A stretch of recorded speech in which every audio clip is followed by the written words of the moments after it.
यथा योग्य अभिवादन एवं स्वागत। वे सभी सदस्य अपने अपने इष्टदेव का ध्यान करें। माता गायत्री के मंत्रों का एक बार उच्चारण अवश्य कर ले। साथ ही अपने प्रेरणा के स्रोत एवं अपने गुरुजनों को भी अंतर्मन से अभिवादन करें। हम लोग प्रतिदिन बृहत्पराशर होरा शास्त्र पुस्तक का अध्ययन करते हैं। आज की कक्षा में जो हम लोगों ने जो बृहत्पराशर होरा शास्त्र पुस्तक शुरू किया है, उसकी पृष्ठ संख्या 145 में मिथुन लग्न के लिए कारक एवं मारक ग्रहों के बारे में जो विषय वस्तु बतलाई गई है, हम लोग पुस्तक का भी अवलोकन करेंगे, पुस्तक की बातों को भी समझने का प्रयास करेंगे। साथ ही अपने गुरुजनों के द्वारा प्राप्त ज्ञान के आधार पर हम अपने अनुभव भी साझा करने का प्रयास करेंगे कि मिथुन लग्न के जातक के किन गुण धर्मों के कारण क्या प्रमुख गुण हो सकते हैं। तो आइए सबसे पहले हम लोग चलते हैं बृहत्पराशर पुस्तक के पन्नों का हम लोग अवलोकन करते हैं, पढ़ने का प्रयास करते हैं। यहाँ पर देखिए बृहत्पराशर होरा शास्त्र के पृष्ठ संख्या 145 पर यहाँ मिथुन लग्नम लिखा गया है। इससे पहले वृषभ लग्न का जो फलादेश है या कारक मारक ग्रह है, हम लोगों ने पूर्व की कक्षाओं में पढ़ा है। आज की कक्षा में हम लोग मिथुन लग्न पर आधारित विषय वस्तु की चर्चा करने वाले हैं। श्लोक में लिखा जा रहा है कि भौम जीव अरुण पापा। हालांकि इसको जीव और अरुण दोनों पढ़ सकते हैं, भौम जीवारुण भी पढ़ सकते हैं। संधि विच्छेद पढ़ के पढ़ लीजिए। भौम जीव अरुण पापा, यानी कि भौम माने मंगल, जीव मतलब देव गुरु बृहस्पति, अरुण मतलब सूर्यदेव, पापा यानी पापा ग्रह, पाप फल देने वाले। एवं कवि सुबह, कवि कहा जाता है शुक्रदेव को। केवल शुक्रदेव ही एक ऐसे ग्रह हैं जो मिथुन लग्न के लिए शुभ ग्रह होते हैं।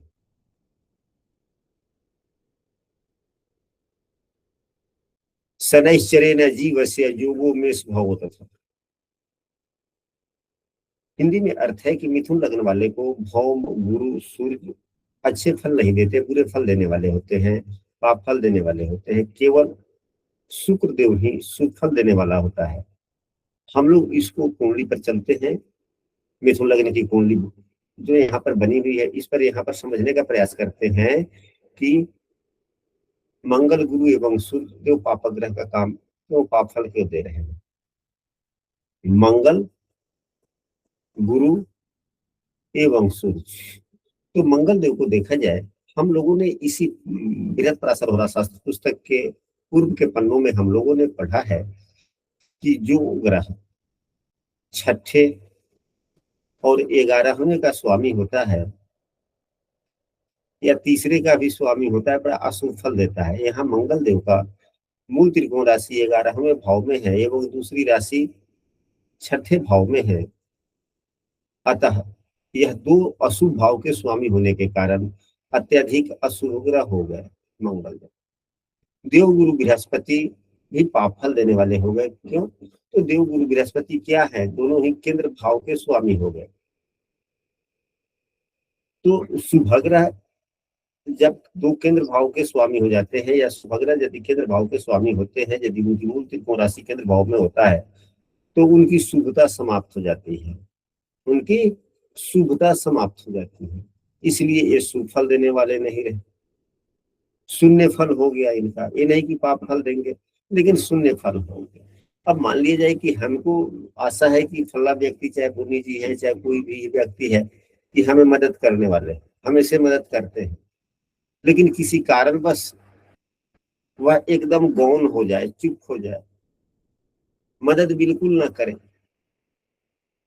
तो हम तो गलत समझ ही लेते हैं कि आजकल वो हमसे नाराज हो गए हैं, गलत है, इसलिए हमें फल नहीं दे रहे। तो वही बात है गुरु बृहस्पति को, यानी कि यदि शुभाग्रह केंद्र भाव का स्वामी हो जाता है तो उसकी शुभता समाप्त हो जाती है, इसलिए देव गुरु बृहस्पति है।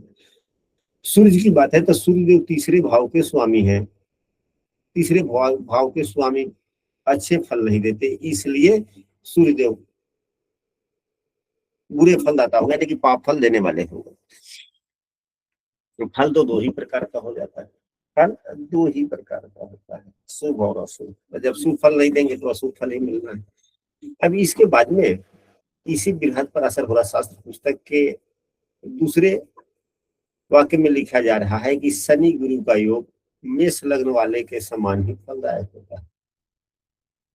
अब यहाँ पर मेष लग्न वाले के समान ही लिखा गया, तो मेष लग्न में क्या लिखा गया है हम लोग जरा पढ़ लें।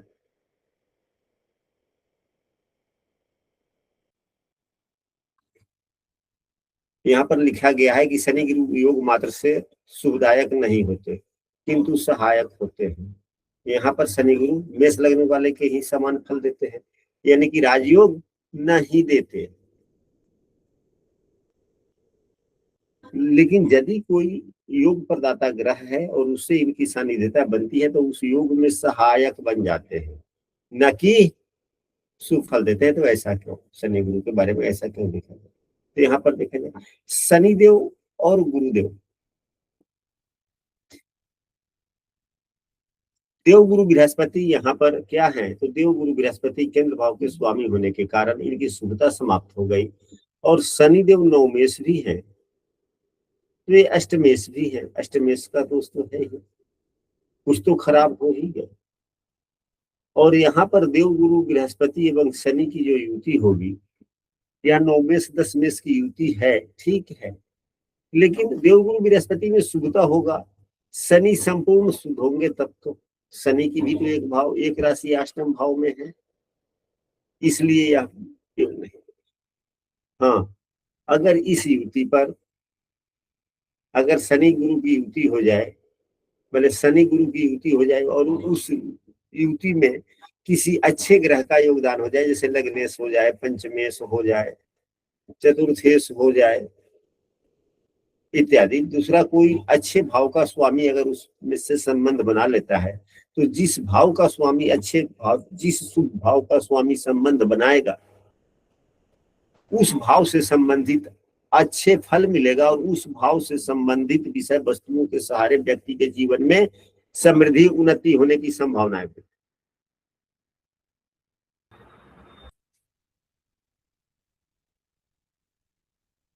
अगर यही शनि बुध की युति हो जाए किसी भाव में, शनि गुरु की युति हो गया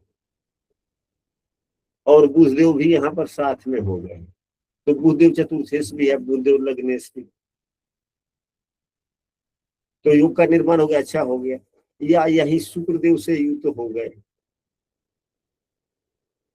तो अच्छा हो गया। लेकिन अब यहाँ पे यदि शुक्रदेव हो भी जाते हैं तो शुक्रदेव तो नीच के हो गए, किसी अन्य भाव में होता तब तो।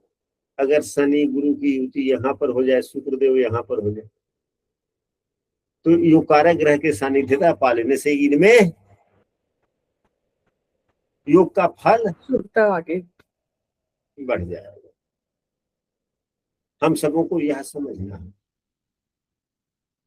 इसके बाद में और क्या पुस्तक में लिख दिया जा रहा है, हम लोग उसको भी थोड़ा सा पढ़ते हैं।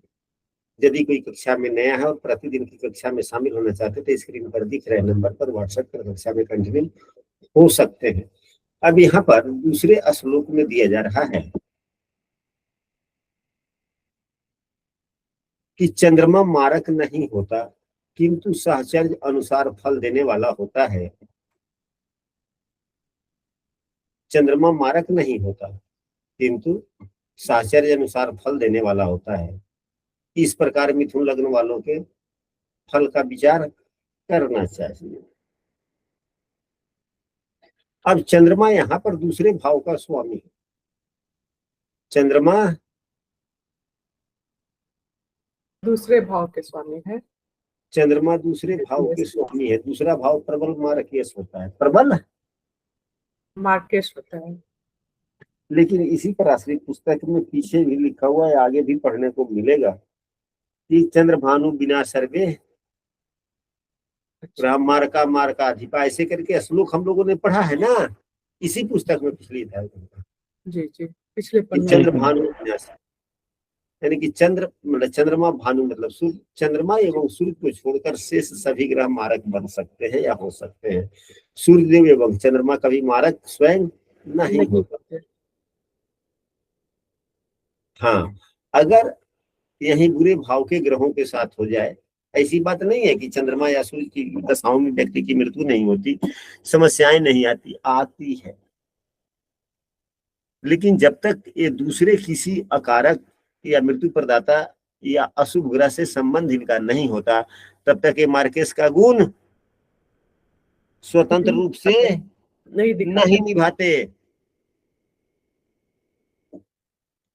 अब यही यदि चंद्रमा है कुंडली में कहीं भी हो, चाहे केंद्र भाव में ही क्यों ना हो, मंगल से दृष्ट हो जाए, मंगल अकारक है, पाप फल देने वाला है, मंगल से दृष्ट हो गया, तो फिर चंद्रमा क्या हो गया, समस्या दे दी। जी। या मंगल से जो हो गया तो फिर ये काफी खराब हो गया, क्योंकि अरिष्ट दे सकता है, देगा भी, क्योंकि ये मारक भाव का भी स्वामी है और अशुभ भाव के स्वामी की सानिध्यता मिल गई, साहचर्य मिल गया।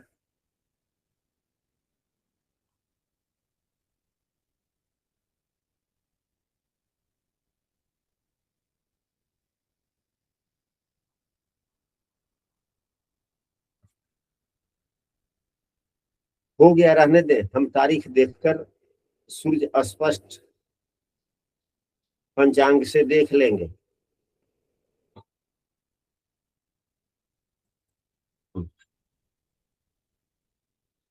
तो यह तो हुआ पुस्तक के आधार पर यह बातें। अब हम लोग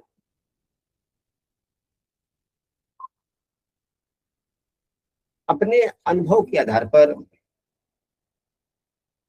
यह समझने का प्रयास करें कि और ग्रहों का गुण धर्म या जो व्यक्ति का जो स्वभाव होना चाहिए वह किस प्रकार का हो सकता है मिथुन लग्न वाले का।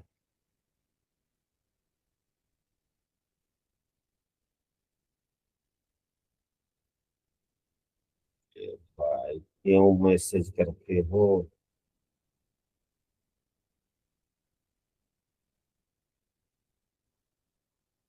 हम्म, तो मिथुन लग्न वाले के लिए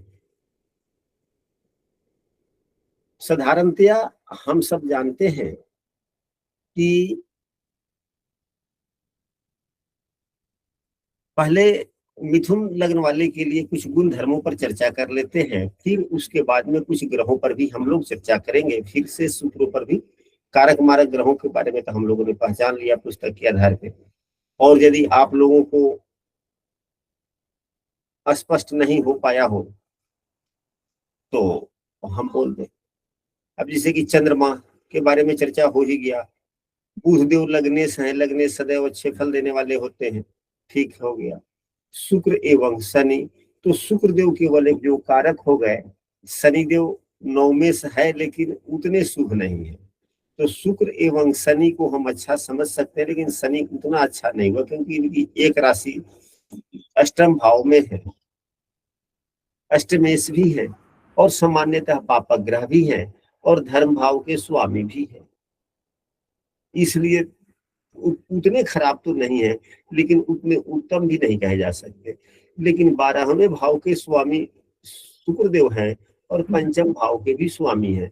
स्पष्ट रूप से इसी पुस्तक में लिखा गया है बृहस्पति सरोरा शास्त्र में कि यदि कोई ग्रह की दो राशियां हो और एक राशि 12वें भाव में हो, तो जब दो राशियां होगा तो एक ही राशि 12वें भाव में होगा, दोनों राशि तो हो नहीं सकता। तो दूसरी राशि जहां पर होगी उस भाव के अनुसार वह फल देंगे। तो यहाँ पर संयोग से शुक्र देव की दूसरी राशि जो मूल त्रिकोण राशि है वही पंचम भाव में, इसलिए शुक्र देव काफी सुभग्रह होगा। कुछ शुक्र को सुभग्रह अच्छा योग कारक कहा जा सकता। अब मिथुन राशि या मिथुन लग्न वाले क्या स्वभाव गुण धर्म कैसा हो सकता है, इस पर हम लोगों को चर्चा करना चाहिए। जिस यहाँ प्रकार हम लोगों ने मेष लग्न पर चर्चा किया था, जिस प्रकार हम लोगों ने मेष लग्न पर चर्चा किया था, यदि आप लोग वृषभ लग्न के बारे में कुछ अपनी बात अगर रख सके तो रखे तो उत्तम होगा, रखे तो उत्तम होगा।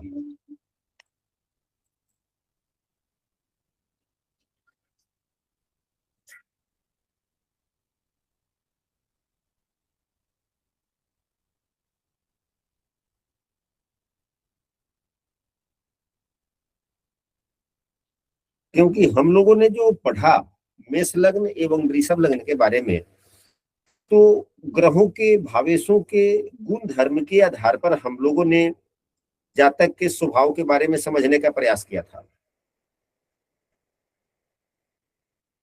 जी ग्रहों के भावेशों के स्थितियों के आधार पर हम लोगों ने स्वभाव पहचानने का प्रयास किया था, या वैसे हम लोगों ने चर्चा कर लिया था? हम लोगों ने शायद ऐसे ही चर्चा करे थे। आप लोग क्या कर रहे हैं? म्यूट है, बोल लीजिए सर। हम लोगों ने भावों को आधार मानकर, अलग अलग भावों को आधार मानकर चर्चा किया था। अब मैं बताऊं कि यदि आज की कक्षा में कोई मिथुन लग्न वाले हो या मिथुन राशि वाले हो,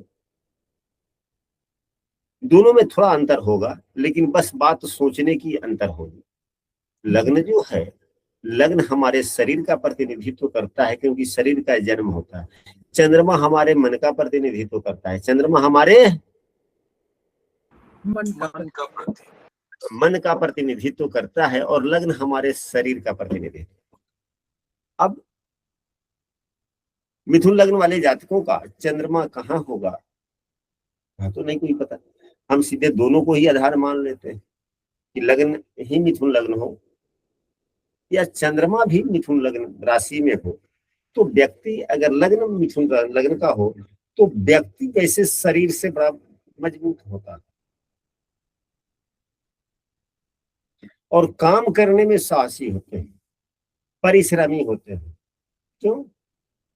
तो देखिए, इनकी इच्छा शक्ति में मंगल की राशि, ऊर्जावान राशि, जिसके स्वभाव मंगल जो है अपने ऊर्जावान ग्रह है, तो सोच में यह जो है, यह एक हाथ यह भी है और दूसरा हाथ यह दाहिना हाथ है, यह बायां हाथ है। यहाँ जो परिश्रम वाली भाव है या ताकत वाली भाव है, इसमें सूर्यदेव की राशि है। जी तो हम ऐसे कह सकते हैं ना कि जातक साहसी एवं परिश्रमी होगा। जी जरूर। लग्न मिथुन राशि की है, इसके स्वामी बुधदेव हैं। हम ऐसा कह सकते हैं बुधदेव व्यवसाय के कारक हैं, बच्चे हैं, मतलब स्वभाव से बच्चे हैं। तो बच्चा जो स्वभावतन होता है, वह कोई भी काम कह दीजिए, भले वह ना होने वाला है, लेकिन फिर भी काम करना शुरू कर देगा। जी वह यह नहीं देखेगा कि मुझसे होगा कि नहीं होगा, काम करना शुरू कर देगा, अपने ताकत भर, अपनी स्थिति भर करता ही रहेगा। यानी कि हम ऐसे कह सकते हैं कि मिथुन लग्न के जो जातक होते हैं, वह कई प्रकार के काम करने की क्षमता उनके पास में हो सकता है। ऐसा हमने क्यों कहा? तो मिथुन लग्न के स्वामी बुधदेव हैं, यह जी बुधदेव का गुण है। हमने साहसी क्यों कहा, परिश्रमी क्यों कहा? तो इनके तीसरे 11वें भाव में ऊर्जावान अग्नि तत्व के साहसी ग्रहों की राशि है। जी इनका बुद्धि बड़ा अच्छा होगा, ऊंचे स्तर का होगा। क्यों? तो यहाँ पे देखें, बुद्धि भाव के स्वामी शुक्रदेव और मन भाव के स्वामी बुधदेव, दोनों ही सीखने और ज्ञान के ही भाव वाले होंगे। तो बौद्धिक स्तर अच्छा होगा कि नहीं होगा? जी अच्छा, बच्चे को किसी भी प्रकार की चिंता होती है? नहीं। हम सभी बच्चे वाले हैं, ईश्वर करे कि सभी बच्चे वाले संतति वाले हो, उसका सुख दुख भोगे। तो जब तक कुछ सोचने समझने के लायक नहीं होता, तब तक उसके मन मस्तिष्क पर किसी भी प्रकार की चिंता आती है, होती है? नहीं। तो बुधदेव लग्ने से है, हम कह सकते हैं कि ऐसा व्यक्ति के पास में चिंता नहीं रहता, चिंता फटकेगा नहीं, यानी कि हमेशा मुस्कुराएगा।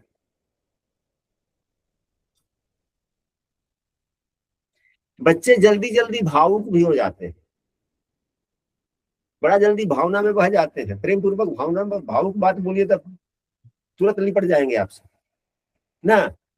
जी तो यह तो बुधदेव का गुण है। जी भावुक होना यह चंद्रमा का गुण धर्म है, लेकिन बच्चे जो होते हैं छोटे, वह जल्दी भावुक हो जाते हैं। जी तो लग्नेश चूंकि बुधदेव हो गया, तो हम कह सकते हैं कि मिथुन वाले व्यक्ति भावुक व्यवधिक होते हैं। लगने से ही बुधदेव हैं और दूसरे भाव में चंद्रमा की राशि है। हम ऐसे कह सकते हैं कि इनकी वाणी मीठी होगी, हाजिरी जवाबी भी होंगे, क्योंकि बुधदेव वाक्य पटुता किसी से देखा जाए तो बुधदेव से देखा जाता है, और जो लग्न में ही राशि है तो व्यक्ति वाक्पटु होगा ही होगा, और सौम्यता के साथ होगा, क्योंकि दूसरे भाव में और चंद्रमा है, चंद्र की राशि है।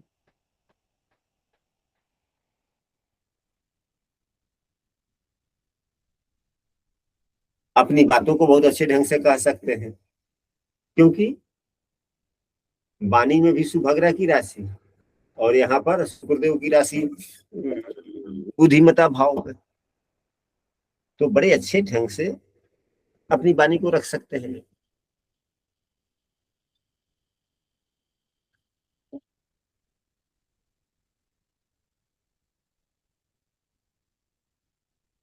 अब यहाँ पर देखा जाए कि ये जितना परिश्रम करते हैं उतना लाभ इनको नहीं मिलता, उतना लाभ नहीं मिलता है, सामान्यतः नहीं मिलता। मिथुन लग्न वाले हमेशा अन्य व्यक्तियों से अधिक काम करते हैं, लेकिन लाभ उतना नहीं मिलता। इसका कारण क्या है? मंगल की राशि 11वें भाव में नहीं, वो तो खैर ठीक और भाग्य भाव में शनि की राशि। है, ठीक है।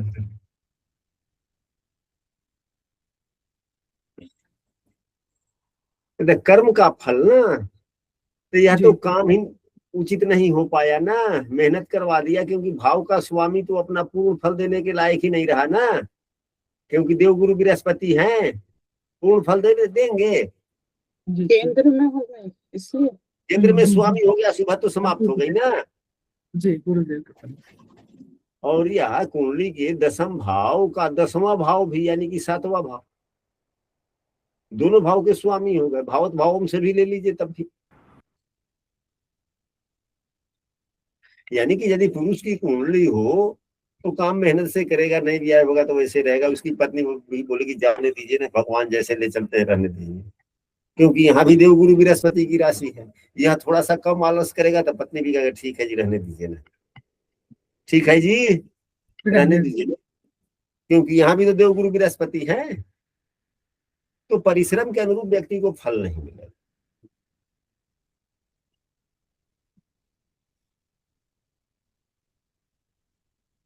जो अभी हम लोगों ने चर्चा किया, हम ये नहीं पूछना चाहते कि इसमें से कोई व्यक्ति मिथुन लग्न के हैं कि नहीं है, लेकिन यदि कोई है मिथुन लग्न वाला तो क्लास के अंत में वह जरूर बोलेंगे कि हाँ, आज जो चर्चा हुई, हमारा लग्न मिथुन लग्न है और लगभग हमारे जीवन पर यह इतना प्रतिशत प्रभावी होता है। ये व्यक्ति कैसे होंगे? तो अस्थिर स्वभाव के होंगे, क्योंकि मिथुन लग्न जो है, मिथुन राशि है, तो स्वभाव राशि है। मन में हमेशा यह चलता रहता, द्वंद्व चलता रहता है इन लोगों के मन में,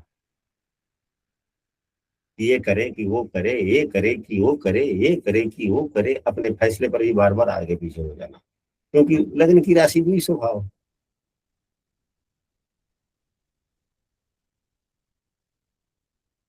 एक ही बार में इनके दिमाग में कई बातें विचार एक बार में घूमता रहता है, एक ही काम के लिए कई विचार एकाएक दिमाग में आ जाएंगे।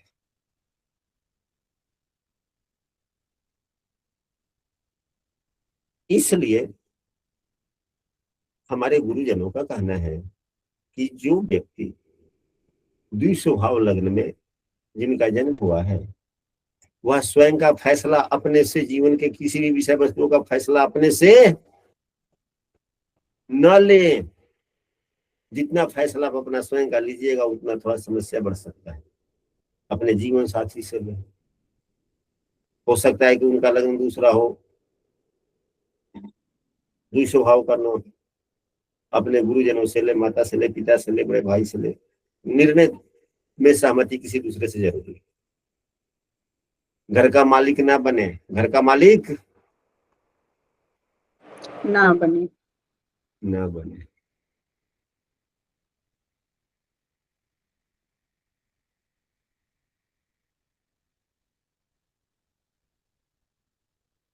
ऐसा व्यक्ति जिसका लग्न द्वि स्वभाव का होता है या चंद्रमा द्वि स्वभाव राशि में होती है, ऐसे व्यक्ति के लिए नौकरी बहुत अच्छा होता है, क्योंकि नौकरी में आप स्वतंत्र नहीं रहते, आपको एक निश्चित दायित्व दी जाती है, निश्चित दायित्व कोई निर्देशन कोई और करता है, उसके सहारे आपको काम करना।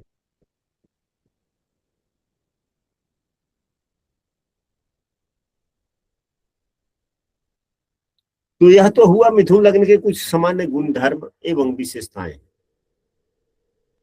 और भी ढेर सारी बात हो सकती है।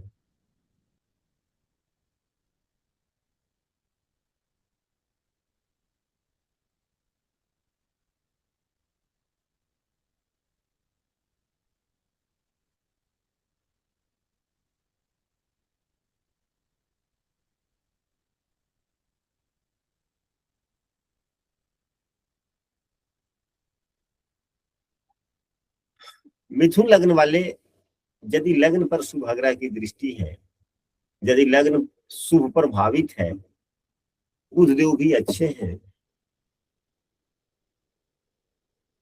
तो व्यक्ति कैसा हो सकता है, वह योजना बनाने में मास्टर होता है, यानी कि बौद्धिक योजना बनाने वाला है, बहुत से काम एक साथ करने वाला है, मजाकिया स्वभाव का होगा, चेहरा बहुत ही सुंदर देखने में, कम से कम हमसे तो अच्छा सुंदर जरूर होगा,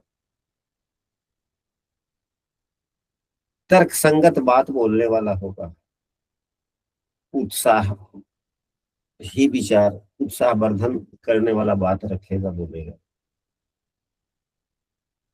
हमेशा मनोरंजन यानी कि हंसी मजाक का थोड़ा शौकीन होगा।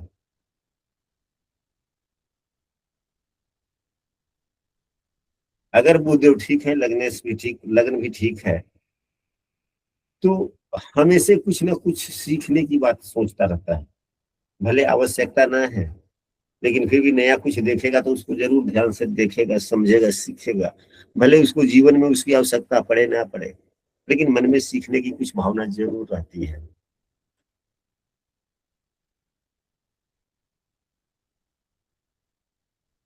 कल्पना ख्याली पुलाव बहुत बनाता है व्यक्ति, अपना उन्नति चाहने वाला होता है,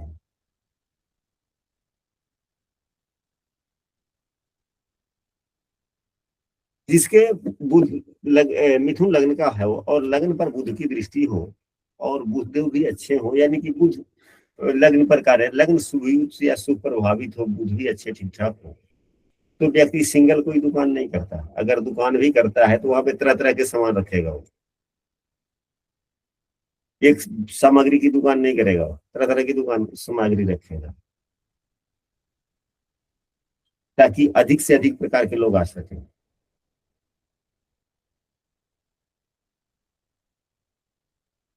यदि पढ़ाई लिखाई की बात करें तो ज्योतिष, गणित, पहले के जमाने में गणित ज्योतिष शास्त्र को ही गणित शास्त्र कहा जाता था, ज्योतिष पढ़ने वाले सभी को गणित की सभी बातें पढ़ाई जाती थी, जमीन नापी से लेके ब्याज वाले से लेके हर प्रकार की बातें सिखवाई।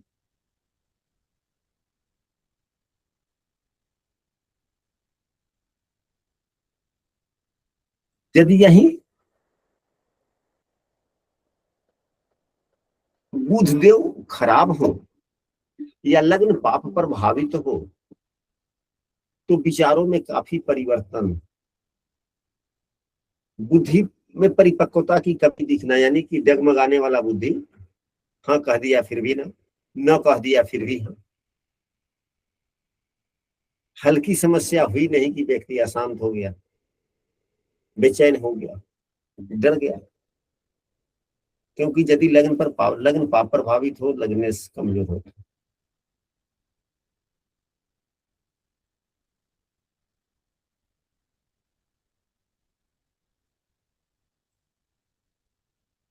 ठग यानी कि पाप प्रभावित होगा।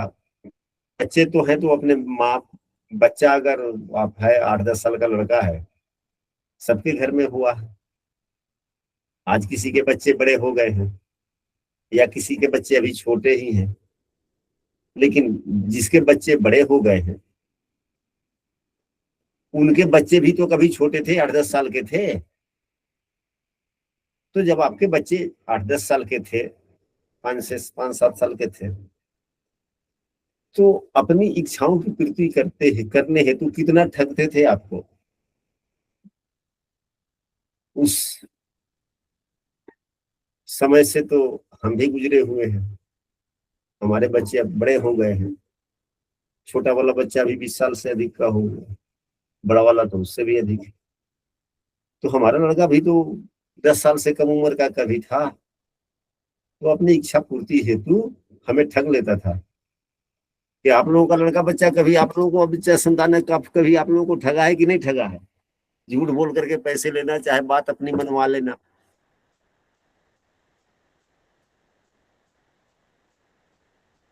शायद हमारी बातों को आप लोगों ने जी। नहीं सुना। तो ये शायद तो हमारी बिल्कुल स्वाभाविक बात है, ये बच्चे ऐसा करते ही हैं। उनको कुछ चाहिए तो चाहिए, चाहे वो सच से मिल जाए चाहे झूठ से मिल जाए। प्रणाम गुरु चरण स्पर्श। आशीर्वाद। यही तो हम आप लोगों के मुंह से सुनना चाहते हैं। यानी कि हम जो कहना चाहते हैं, कुछ अच्छे शब्द भी होते हैं, कुछ बुरे शब्द भी होते हैं। हम डायरेक्ट कैसे कहते कि ठगी करने वाला, धोखा देने वाला होता है। अगर व्यक्ति तो दोनों तरफ के होते हैं। खास करके बुधदेव यदि लग्नेश हो जाए और लग्न पाप प्रभावित हो और बुध भी खराब हो, तो बुध तो बचपना है, उसका स्वभाव ही वही है, ठगना। क्योंकि छोटे बच्चे तो सब अपने माँ बाप तक को ठग लेते हैं ना, ठगते हैं कि नहीं ठगते हैं। जी गुरु जी, ठग लेते हैं। ठग लेते हैं, आपको भी ठगते होंगे। बिल्कुल। अब सामान नहीं दिलाने पर तो दुकानदार के पास ही फैल जाते हैं कि अभी दिला ही तो नहीं, तो फिर मैं तो यही रुक जाऊंगा। तो वही बात तो सबके साथ।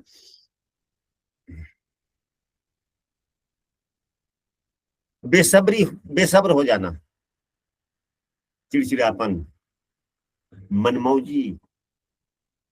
अगर लग्न पाप प्रभावित हो, मिथुन लग्न की कुंडली हो, लग्न पाप प्रभावित हो, लग्न ठीक ठाक ना हो, तो दोहरे व्यक्तित्व वाला व्यक्ति, आत्मनियंत्रण नहीं रहता। यह मिथुन लग्न वालों का कुछ विशेष गुण हुआ।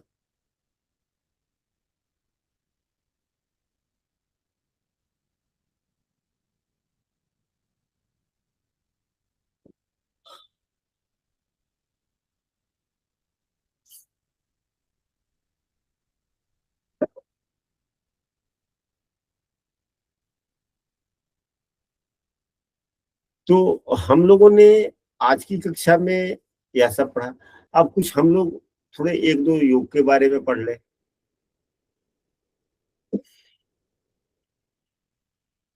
हम लोग थोड़े से एक दो योग के बारे में पढ़ ले।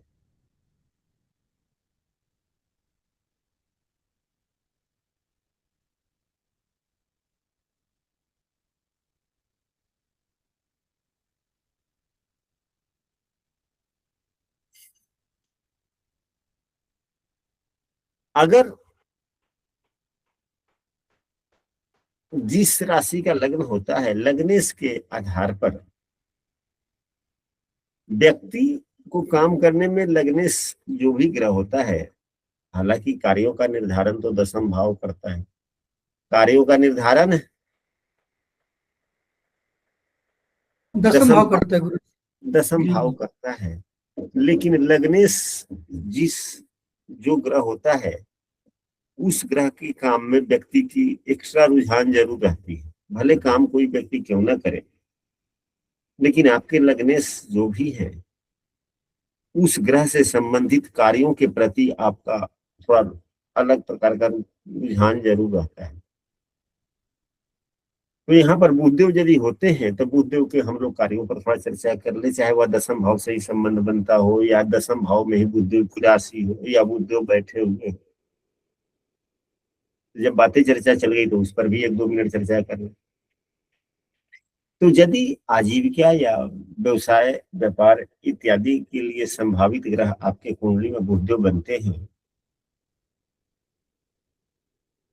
तो बुधदेव बुद्धि के कारक हैं। बुद्धि वाली गतिविधियों से जीवन वृत्ति, पत्रकारिता, शिक्षक, बुद्धदेव संचार वाले भी हैं, सेल्समैन, बुद्धदेव लिखते भी हैं, लिखावट यानी कि सचिव, कलर, किरानी,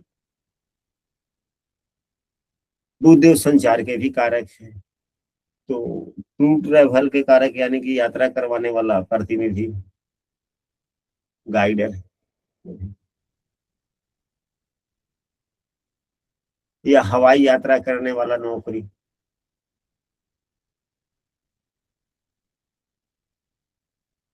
पत्रकारिता, प्रेस, प्रकाशन, संचार, आयात निर्यात वाली बातें,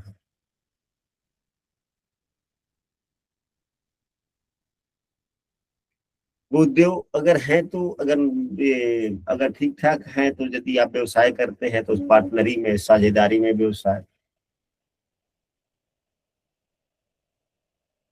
बुद्धदेव इंजीनियर भी बनाते हैं।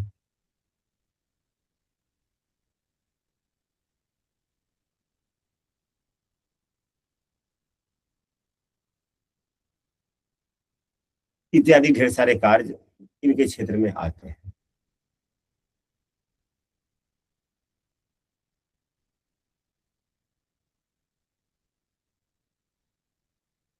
अब यहाँ पर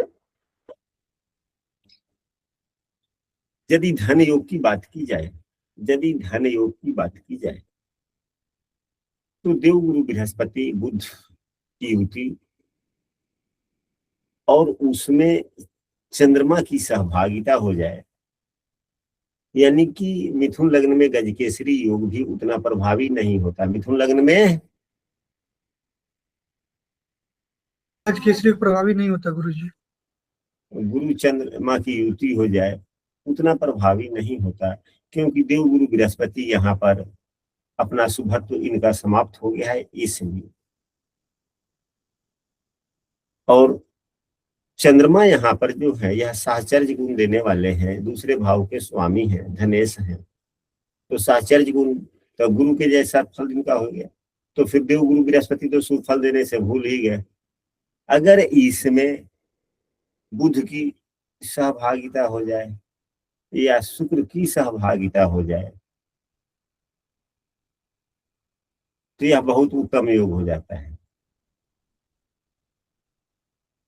और खास करके किसी शुभ भाव में हो तो और उत्तम हो जाता है। यानी कि हम कह सकते हैं कि मिथुन लग्न की कुंडली में गुरु चंद्रमा और बुध की युति हो या गुरु चंद्रमा शुक्र की युति हो तो लाभकारी होगा, अन्यथा गजकेसरी योग भी मिथुन लग्न में उतना प्रभावी नहीं होगा गुरुजी, नहीं होगा। कारण चंद्रमा यहाँ पर द्वितीय है, साहचर्य गुरु के फल निभाने वाला है, और देवगुरु बृहस्पति अपने गुणों को ही भूल है। तो चंद्रमा को भी तो कोई गुण याद दिलाए तो याद दिलाएगा कौन? तो इन दोनों के गुणों को याद दिलाएगा यही बुध या शुक्र।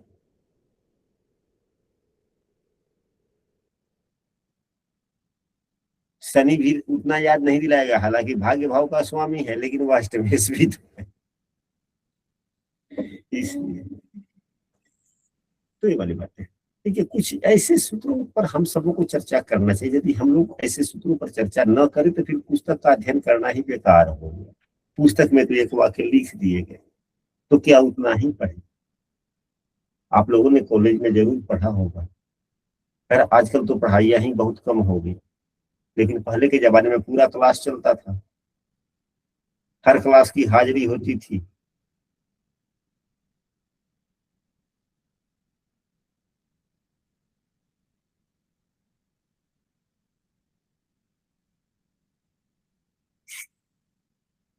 तो गुरुजन जब एक श्लोक पढ़ाते थे तो एक श्लोक पर कभी कभी 2-2, 3-3 दिन चल जाता था।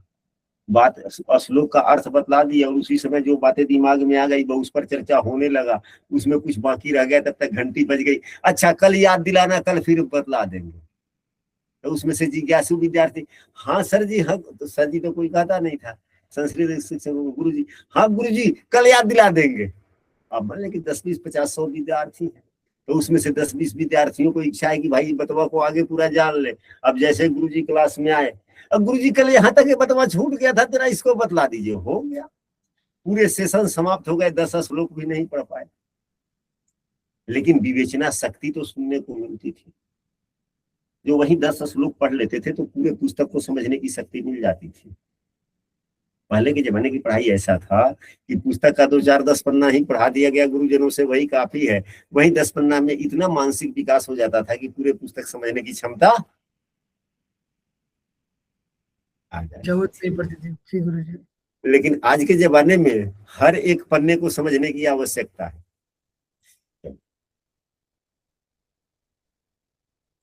अगर 9वें भाव में बुध और शनि की युति हो जाए तो यह उत्तम फल हो जाता है। यह भी अच्छा धन योग दे देता है, क्योंकि 9वें भाव में यदि शनिदेव है तो स्वगृही हो गए, वह अष्टम भाव का फल न के बराबर देंगे, भाग्य पे जहां बैठे हुए हैं पहले वहां का फल ज्यादा देंगे, और वह भी मूल त्रिकोण राशि है, और वह लगने से युक्त हो गए, 2 त्रिकोण भाव के स्वामी भी, और साथ में एक चौथे भाव का भी स्वामी हो गया, यानी कि केंद्र और त्रिकोण का संबंध बना, तो अच्छा धन योग हो जाता है।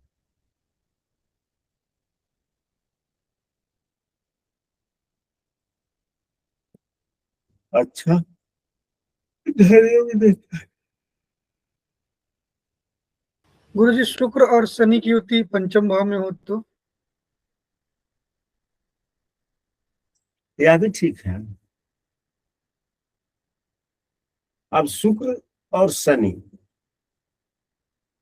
यहाँ पर शनिदेव उच्च के हो गए और शुक्र अपने मूल त्रिकोण राशि में है, तो उच्च के ग्रह जिस भाव में है, चाहे वो अष्टम भाव ही क्यों ना हो, 11वां हो, 12वां हो, दूसरा हो, चौथा हो, कोई भी हो, आपने कभी किसी पुस्तक में पढ़ा है कि 8वें भाव में या तीसरे भाव में या पंचम भाव में या लग्न में उच्च राशि के कोई ग्रह है तो अशुभ है?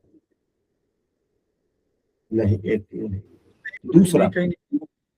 दूसरा यह भी सूत्र है कि जिस भाव में कोई भी ग्रह बैठा हो और उस भाव के स्वामी से युक्त हो तो उस भाव का फल शुभ हो जाता है। यह भी आप सबों ने पढ़ा और देखने में भी मिलता है।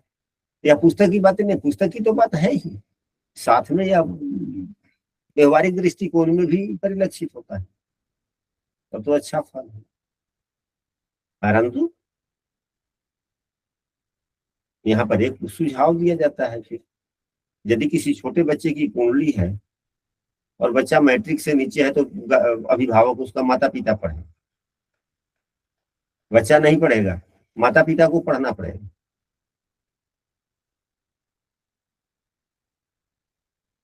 इंटर में आधा माता पिता पढ़े, आधा बच्चा पढ़ेगा, ग्रेजुएशन से फिर बच्चा अपने आप पढ़ने लगेगा। हमारे शब्दों को, आप तो खैर शिक्षा विभाग से जुड़े हुए हैं, हमने जो कहा कि मैट्रिक तक माता पिता को पढ़ना पड़ेगा, बच्चे नहीं पढ़ेंगे, यानी कि उसको उत्साहवर्धन कीजिए, उसको जिज्ञासा जगाइए, उसको हौसला जगाइए, दूसरे की बातों को कहिए कि देखो फलनवा का लड़का इतना पढ़ के इतना नंबर लाया है तो उसकी कितनी बड़ाई हो रही है, प्रशंसा हो रहा है, तुमको क्या अपना प्रशंसा अच्छा नहीं लगता? तो कहे नहीं ना, हमको भी लगता है, तो तुम भी पढ़ते तब तो प्रशंसा तुम्हारा लोग करता। देखो तुम्हारा ही मित्र है फलनवा, उसका प्रशंसा कितना होता है। खैर जाने दो, तुम्हारी नहीं मर्जी है तो हम तो थोड़े तुमको मारेंगे, तुमको जो मन करे सोई कर, यानी कि समझाते हुए बड़े प्रेम से उसको डांटिए, समझाइए ऐसे ढंग से कि वह खुद लज्जित हो जाए, पढ़ने में मन लगा ले। यानी कि इस प्रकार की बात करते धरते मैट्रिक तक बिताए, इंटर तक बिताए, फिर उसके बाद में जो ही ग्रेजुएशन में जाएगा फिर अपने आप वो पढ़ने लगेगा, क्योंकि अष्टमेश पंचम भाव में है ना, उसका तो कुछ ना कुछ तो भावेशों का, गुणधर्मों का प्रभाव पड़ेगा ही पड़ेगा। और यहाँ पर क्या है, इच्छा शक्ति भी है, इच्छा पर नीच की दृष्टि पड़ी शनि की, यह भी खराब। अब वह इच्छा, हाँ, तो पढ़ाई है तो वहां पर इच्छा है, और जब वह कुछ ग्रेजुएशन में जाएगा तो फिर पैसे की चिंता होगी, ये करेंगे तो ये कमाएंगे तो फिर नीच का सोच हो जाएगा, पैसे के प्रति ज्यादा स्वार्थ हो जाएगा, तो फिर पैसे के पीछे भागेगा, चाहे कायदा जो भी उसको दिख जाए। लेकिन शुक्र के साथ में है, शुक्र की भी वहां पर दृष्टि है, गलत कायदा करने नहीं देगा, लेकिन सोच तो लेगा ना, यानी कि फिर आय के लिए तो उद्धृत हो जाएगा ना। जी गुरुजी, बिल्कुल करेगा, आय के लिए बिल्कुल सोचेगा वो। तो ग्रेजुएशन के बाद में आय के लिए सोचेगा ना, ग्रेजुएशन से आय के लिए सोचेगा।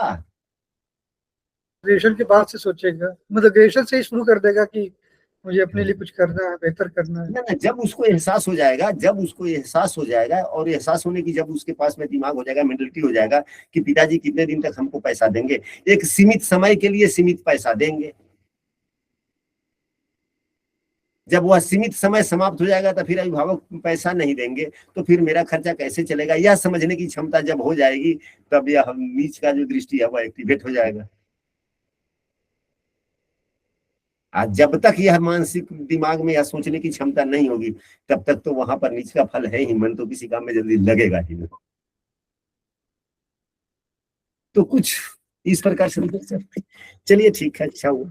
तो आशा करते हैं कि आज की कक्षा आप लोगों को अच्छा लगा होगा। कल की कक्षा में भी मिथुन लग्न पर ही कुछ हम लोग चर्चा करेंगे। फिर जी हाँ गुरुजी, इसमें एक सवाल भी था गुरुजी। जी बोलिए, छोटा सवाल कीजिएगा। छोटा ही सवाल है गुरुजी। ऐसे तो मिथुन लगन को बोला था